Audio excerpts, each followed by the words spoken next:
And now on to our final speaker, and can I invite Diran to give his paper. Welcome, Diran. All right. Thank you, Leslie, and greetings, everyone. I have a traditional PowerPoint. All the apologies, Dilip. Can you see my slide, my cover slide? Okay, great. All right. So I've titled my talk Scientific Pluralism as a Response to the Coloniality of Knowledge. And I really want to thank Mercer and the team for the invitation. I have a background in the sciences and engineering. I wanted to be an engineer. I studied engineering. I became an engineer, and then I transitioned to the social science of science as a way to see how science could better address societal needs. And so the people I teach are typically social science courses for engineers, innovation courses, and for managers in sort of a business school setting. And so being part of the IASH fellowship really exposed me to humanities in a way that was a real jolt. I started doing archival work with the help of many colleagues who were on the line. It was a lot of fun. So, but that being said, I do feel that we need a unification of all the knowledge domains. We need to be scientifically literate, just as scientists need to be literate, better, more literate in the humanities. And I think that intersection or that interaction would enlighten us a lot more in relation to our present day challenges, namely the task of decoloniality. The symbol you see here is from the Adinkra symbols of the Akan of Ghana and Cote d'Ivoire. It's called Pahodie, which represents liberty, freedom, sovereignty, and this is part of the Akan cosmology. So there's a sense sometimes that Africans, to be specific, don't think conceptually, that it's all very, direct and so on. But when we think about the Haitian revolutionaries such as Toussaint Louverture, who said, "I may have been born a slave, but nature gave me the soul of a free man." And Jean-Jacques Dessalines, who also said, "I'm just a free African. I don't acknowledge my status of enslavement." You see, and that doesn't really depend on the French Revolution to tell them that there is a conceptual underpinning. So without further ado, I'll proceed. I begin with, and I'll go quickly because I know. I begin with a quote in a lecture by Professor Yeronke Oyewumi, who in 2021 won the prize from the African Studies Association for that year of being one of the most impactful over her career, one of the most impactful scholars in her field. And so she says, Africa is a treasure trove not only of Benin bronzes, coltan from the Democratic Republic of the Congo, and diamonds from Botswana. The real unmined gems are African concepts, ideas, values, ways of being, and systems of knowledge and episteme. I then go to the United States in the late 19th and early 20th centuries. To the right, you have Booker T. Washington, the founder of the Tuskegee Institute, now Tuskegee University, co-founded with his first spouse, Olivia David Washington. He was born into enslavement to a white father and an enslaved African mother. The father did not recognize him, so his mother and her family were all he knew, or were all the people he knew. And in his main book, best-known book called Up From Slavery, he stated, "If I had done anything in life worth attention, I feel sure that I inherited the disposition from my mother, knowing nothing about Africa." He proceeds to say, "A race that could produce as good and gentle and loving a woman as my mother must have some good in it that biographers had failed to discover." So we might call this a proto-decoloniality. He said, "I don't know anything about Africa. All I know is my mother. And whoever she is, wherever she came from, must have something that the world doesn't understand." We move now to India, Bengal specifically, where the late Rabindranath Tagore wrote a very nice poem called Africa. An excerpt from that where he says, "Alas, shadowy Africa, under your black veil, your human aspect remained unknown, blurred by the murk of contempt. Others came with iron manacles, with clutches sharper than the claws of your own wild wolves. Slavers came with an arrogance more benighted than your own dark jungles. Civilization's barbarous greed flaunted its naked inhumanity. So he flips this notion of Africa as the dark continent by saying, well, if you don't know, it doesn't make it dark. But the so-called civilization, we know what you've done, and that's barbarous. And that's a form of allyship, as we like to say at IH. Lastly, I go to Professor Labi Yai in his keynote lecture at the India International Center in 2008, where he says, when I refer to Africa, I mean the sum total of African cultures as sedimented for millennia in philosophies, wisdoms, ways of knowing, ways of being and doing things, as well as referring to otherness. So Africa is not just a territory, it's a site of philosophies, ideas, and so on, cultures. He gave another keynote lecture at the India International Center in New Delhi in Lodi Gardens in 2020, but unfortunately passed during the COVID year by the end of that year. So we give him all due recognition.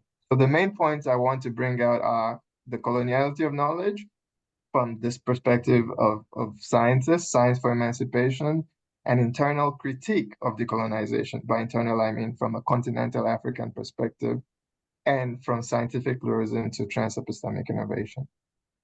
Okay, sorry. So on the left, and I'll go through this quickly, this is well known from Hegel's lectures on the philosophy of world history. Africa has remained cut off from context with the rest of the world. It is the land of gold forever pressing in on itself, and the land of childhood removed from the light of self-conscious history and wrapped in the dark mantle of night. But before him, Count Volney, a French philosopher but abolitionist, when he went to Egypt and saw Egypt today, but saw the Sphinx from ancient Egypt, he said, I was tempted to attribute it to the climate, but when I visited the Sphinx, its appearance gave me the key to the riddle. Just think that this race of black men today are slave and object of our scorn, the very race to which we owe our arts and sciences, and even the use of is the very race to which we owe our arts and sciences, and even the use of speech. Just imagine, finally, that it is in the midst of peoples who call themselves the greatest friends of liberty and humanity that one has approved the most barbarous slavery and questioned whether black men have the same kind of intelligence as whites. I think this is a strong indictment of the dominance of coloniality, is that internally, at every step of the way from the beginning, other Europeans will always challenge these notions. They don't make sense, they're not justified, they're wrong. And so, of course, you expect the enslaved to say that. But when someone who is not enslaved can also say that, then it really indicts the perpetrators more than we thought. So I come to 5 Roxburgh Street, which many of us are familiar with. It was the temporary location of IASH in 2023 and the first month of 2024. Unfortunately, it had the plaque of Peter Higgs, who had written his most famous papers there when it was the Department of Theoretical Physics. He passed away in April of this month, and so we say a word in his honor. But he was known for the Higgs boson. And so Higgs obviously is his name, but boson is not really clear where the name comes from, but it comes from the Indian scientist, Professor Satyendra Nath Bose, who was also responsible for the Bose-Einstein statistics. When he wrote many of his important papers on the Bose-Einstein statistics, he sent them to journals in England and Britain. They were rejected. He sent the same papers to Albert Einstein. Albert Einstein read them, was so impressed by them, translated into English, put Bose's name on it, and it was automatically published in elite German journal. So this type of allyship is very important to point out. Albert Einstein didn't do the work for him. He just ensured that his voice counted in the scientific world. And that's a mark of a great human being. And some of this reflects my research in Edinburgh. Prafulla Chandra Ray emerged in the archives, although I was studying African scientists, but I found Indian scientists, and it's important to acknowledge them. Got his BSc and Doctorate of Science in 1887 from Edinburgh, identified mercurous nitrite as a compound introduced into the scientific literature, He was known as the father of nitrites, by which we knew he used nitrites to make explosives and bombs for Indian revolutionaries in their resistance to colonialism. But also he developed a chemicals company based on herbal products, which lasted all the way into the independence era and became nationalized and so on. But aside his doctorate at Edinburgh, he also wrote a very important book on the history of Hindu chemistry, showing that there was a scientific tradition prior to and alongside the tradition that he learned in Scotland. The Africanus Bill Horton also studied at Edinburgh. He, in his thesis, and medical thesis in 1859, identified two cocoa species. In his coursework, he had studied Materia medica, the plant medicinal heritage of the British Isles. So he did his thesis on the botany and the plant medicinal heritage of West Africa. He says, we didn't learn about these two species of cocoa, which have nutritional and medical benefits, so I named them after myself. One is Chlorodenum africanus, and the other is Chlorodenum hortonium. He Latinized his name. He wrote a lot of important scientific books that have entered the scientific literature, widely cited. His political work is not as widely cited, except in Africa, but the scientific work is in the mainstream scientific literature. He took some time out to criticize the king of Dahomey in 1859, who was a tyrannical king and had co-opted young women to fight in a brutal regiment for him, known as the Amazon or Agoge, the subject of a Hollywood movie. But people from that region understood that they were oppressed by a tyrannical king and were not heroines per se. All right. In this line of thinking, so we have people who are trained in Western science or in a Western setting, but they have they have other sources of knowledge that enforce, that complement, or that have their own logic. Mary Seacole was Jamaican born of Scottish parentage, but achieved great fame and was known as the Yellow Woman from Jamaica because she was of mixed heritage. But with the cholera medicine, which she spread in Jamaica, Panama, and other parts of the Caribbean. She became a pioneer in nursing. Today, the College of Medicine at the University of West Indies in Mona is named after her.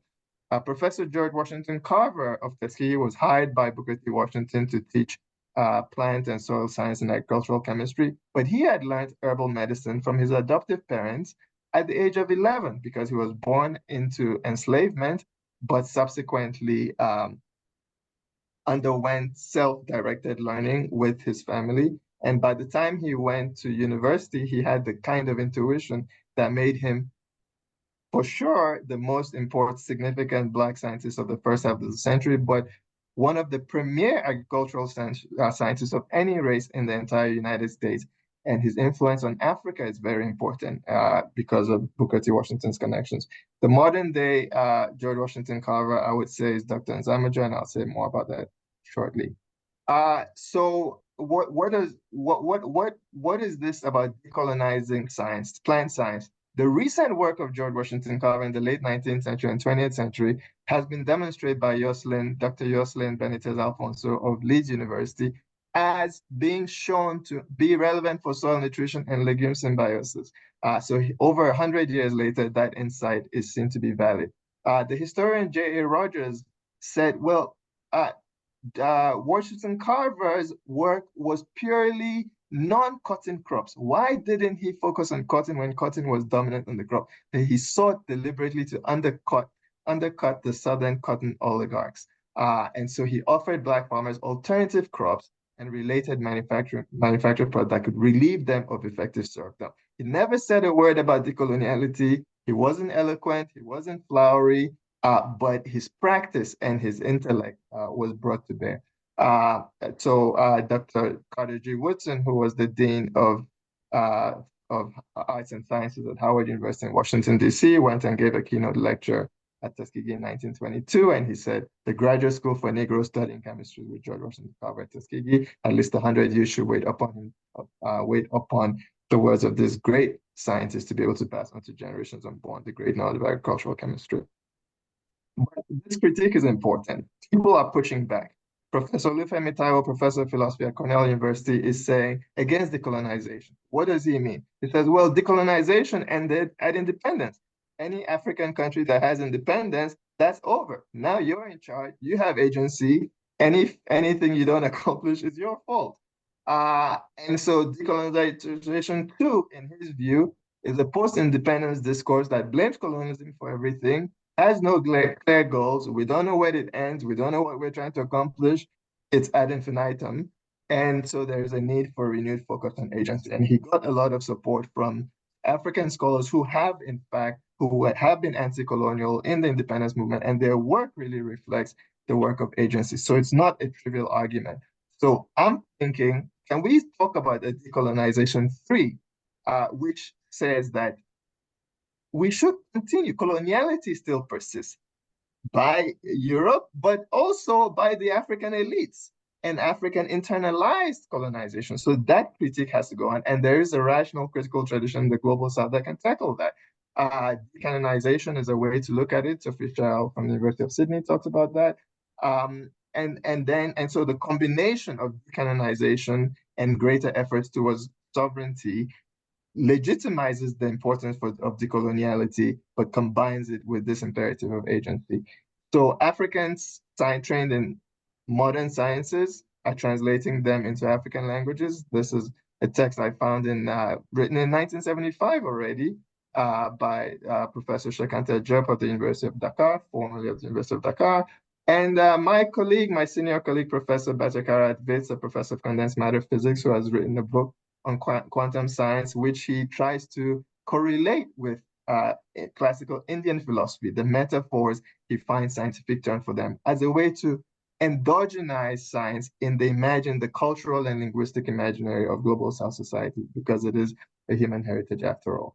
So from pluralism to transepistemic innovation, this is just to show you on the right, you have women who have made clay pots filter water, but the water is now polluted with pathogens and heavy metals. And so that their old traditional techniques don't go far enough.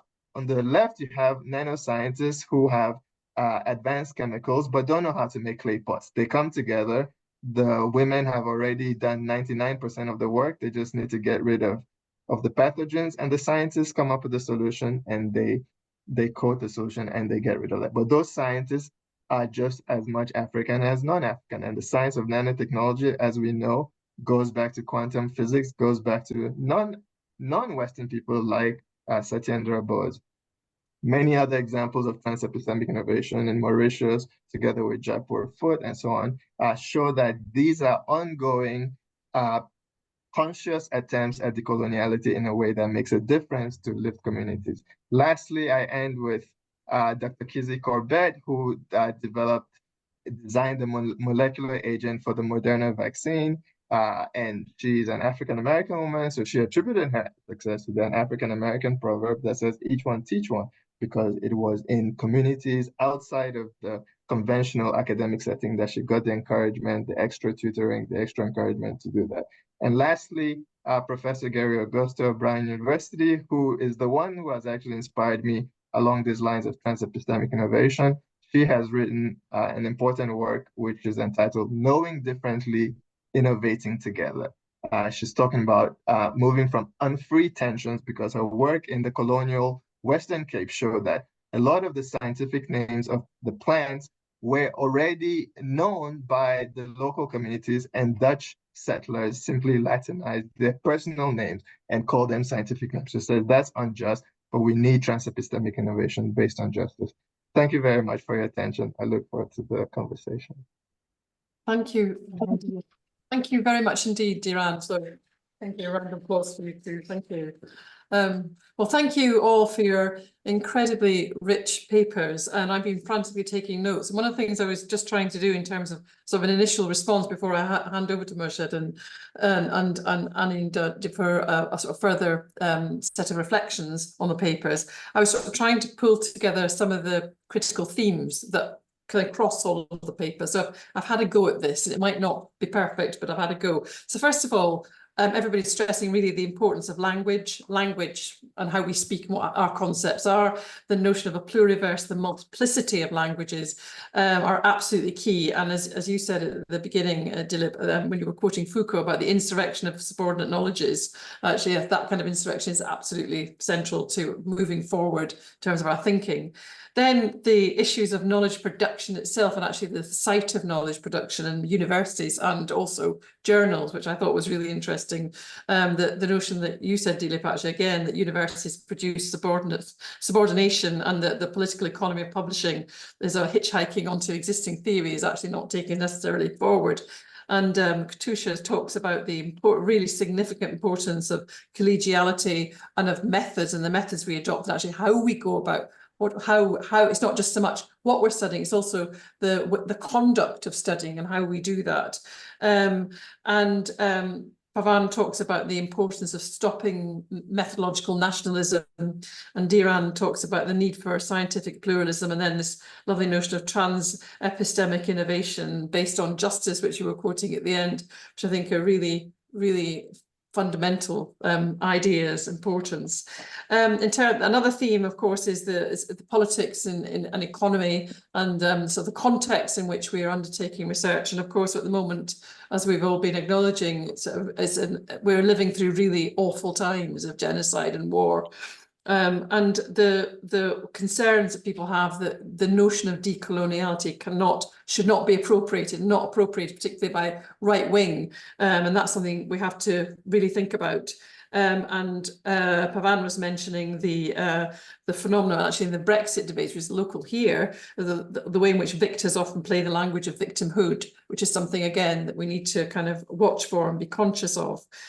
So really important to think about that. And also, Pavan, you also said something I thought was really significant. We talked about the enchanted notions of decoloniality, and actually the difficulty when one even chooses what you think at the time is the right cause to support. This often is in difficult trajectories, and therefore what you're recommending is how to build a kind of disenchanted set of solidarities, which is really important. And then that takes me then into some of the thoughts about futures. And again, go back to Katusha's paper, talking very much about the ethics of caring and how you build communities and how that's a fundamental thing, and redefining fundamentally what it means to be human in the end. And those are all amazing thematics that I've drawn out of the papers, I think sort of provides a kind of connecting thread through around language, knowledge production, around politics and economy, and around what our futures can be in a different kind of world that we need to be moving towards in terms of justice.